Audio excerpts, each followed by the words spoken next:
بسم اللہ الرحمن الرحیم۔ انسان اس کائنات کا سب سے بڑا راز ہے۔ یہ کیا ہے؟ اللہ پاک نے اس کو کیا بنایا؟ یہ دنیا میں آ کر کیا کرتا ہے؟ انسان وہ راز ہے جس کے بارے میں خود انسان نہیں جانتا۔ آئیے ملاحظہ کرتے ہیں کہ انسان اس کائنات کی کون سی چیز ہے؟ کون سی چیز ہے حضرت آدم علیہ السلام سے لے کر آج تک انسان نے جتنی بھی تاریخ لکھی ہے ان میں تمام پیغمبر، فلاسفر، دانشور، صوفی کرام کو اور بھگتوں نے ایک ہی بات پر زور دیا ہے کہ اپنے آپ کو جانیں، اپنے اندر ڈوبکی لگائیں۔ بے شک اس نظریے کو ہر مذہب نے الگ نام دیا ہے، لیکن معنی سب کا ایک ہی ہے۔ مسلمانوں کے اندر اسے عرفان نفس، عرفان ذات اور خودی کا نام دیا گیا ہے۔ ہندو اس نظریے کو آتم بود کا نام دیتے ہیں۔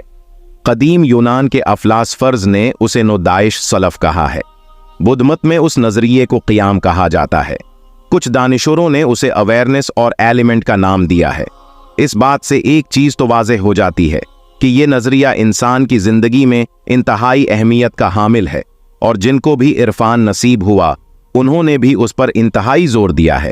ایک اور بات جو انتہائی قیمتی ہے اور سوچنے سے تعلق رکھتی ہے وہ یہ ہے کہ اہل عرفان کے پاس علم کی جو جھلک نظر آتی ہے، کسی بھی فلاح سفر کے پاس اس علم کا کوئی نشان نظر نہیں آتا، کیونکہ اہل عرفان جو بات کرتے ہیں وہ ان کا اپنا ذاتی تجربہ ہوتا ہے۔ لیکن فلاسفر محض دماغ میں ٹامک ٹوپیاں مارتے نظر آتے ہیں۔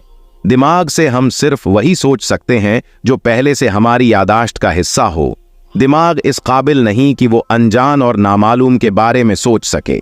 یہ جتنا بھی نامعلوم علم ہمارے پاس موجود ہے، یا تو وحی کے ذریعے ہم تک پہنچا ہے یا پھر الہام کے ذریعے، اور ان دونوں کا دماغ سے کوئی لینا دینا نہیں۔ تو یہاں پر ایک بات تو واضح ہو جاتی ہے کہ اہل عرفان کی اپنی ایک الگ دنیا ہے جس تک عام انسان بنا عرفان حاصل کیے نہیں پہنچ سکتا۔ اس کائنات میں جتنی بھی مخلوقات موجود ہیں وہ سب جس طرح پیدا ہوتی ہیں اسی طرح مر جاتی ہیں، یعنی ایک بلی پیدا ہوتی ہے اور بلی ہی مر جاتی ہے۔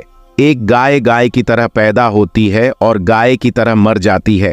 تمام پودے اور درخت بھی جس طرح پیدا ہوتے ہیں اسی طرح مر جاتے ہیں، لیکن صرف انسان اکلوتی مخلوق ہے جو بے پناہ امکانات لے کر پیدا ہوتا ہے۔